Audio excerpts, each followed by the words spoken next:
Hey everyone, I was thinking about the inflation numbers that came out last week and what they mean for commercial real estate. On the surface, the new lower CPI number has renewed speculation that the Fed will reduce rates this year. But personally, I don't think the cause and effect is that linear. I know that several economists are speculating that if the shelter component is removed from the CPI number, it takes inflation down to the 2% range, and it's been there for about a year. And therefore, the Fed should reduce rates or risk a recession. But I started thinking about this from the other side of the decision-making process. In other words, I put myself in the shoes of the Federal Reserve and considered the policy decision from what I imagined their perspective would be. Everyone's anxious to see rates go back down to normal, but the definition of normal depends on how old you are and how long you've been in an interest rate sensitive business like real estate.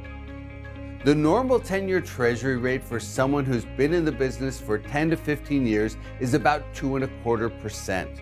Normal for people who were in the business between 2000 and 2009 was 4.5%, which is about where we are today. Normal for people in the business in the 90s was about 6.5%, and normal from about 1970 to 1990 was about 9%. On top of that, we've been in a declining interest rate environment since 1981. Basically, if you're younger than 60 years old, you've been in a declining interest rate climate your entire adult life. But now that rates have been pushing upward for a few years, people are becoming a bit anxious for rates to go back down again.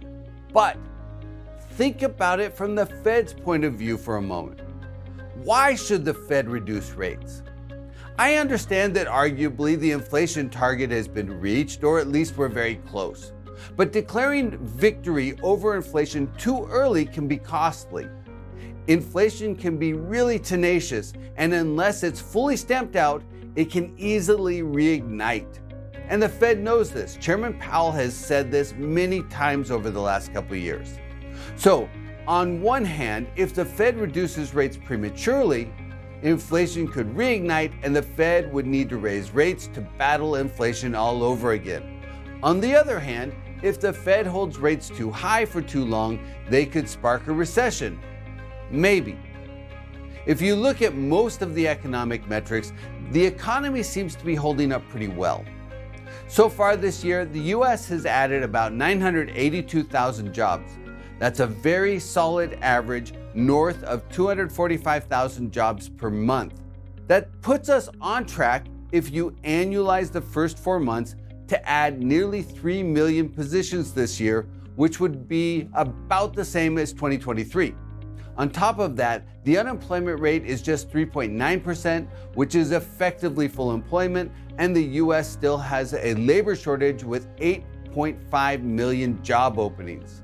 Wages are growing by about 4%. Total savings, including money market funds, have been on the rise for 10 months, and new business applications are near a record level.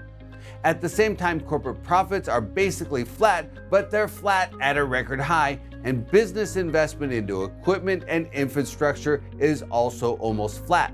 And both the ISM Manufacturing Index and the ISM Services Index recently came in at 49, just below the break-even reading of 50. So the services sector and the manufacturing sector are just below flat. And finally, the retail sales numbers also came in last week. Core retail sales grew by about 1% year over year on an inflation-adjusted basis. But if you look a little further back, the core retail sales number in April of this year was about the same as it was in October of 2022 on an inflation-adjusted basis. In other words, retail sales have effectively been flat on an inflation-adjusted basis for about a year and a half. So here's my point. Yes, it's possible that holding rates where they are could spark a recession. But as I pointed out in my video last week, a recession doesn't look likely right now. So, were I in the Fed's shoes, it would be hard to find a compelling reason to reduce interest rates right now. And quite frankly, the commercial real estate market is adapting to the higher interest rate climate. We've seen commercial real estate prices come down by up to 20% depending on the property type and the market, while cap rates have been adjusting upwards. The sector is definitely still in a recalibration process, but we're making headway. So as a commercial real estate investor, you may want to plan for the 10-year Treasury to remain range-bound somewhere in the mid 4% range through the remainder of this year. If the Fed does make a 25 basis point cut at some point, the Treasury could nudge a bit lower. But overall, it appears the economy is near equilibrium. And unless something happens to shift the outlook, a major geopolitical event, for example, investors should have some runway to work with. But as always, we need to watch for signs of change, which is why investors always need to keep their eyes on the horizon.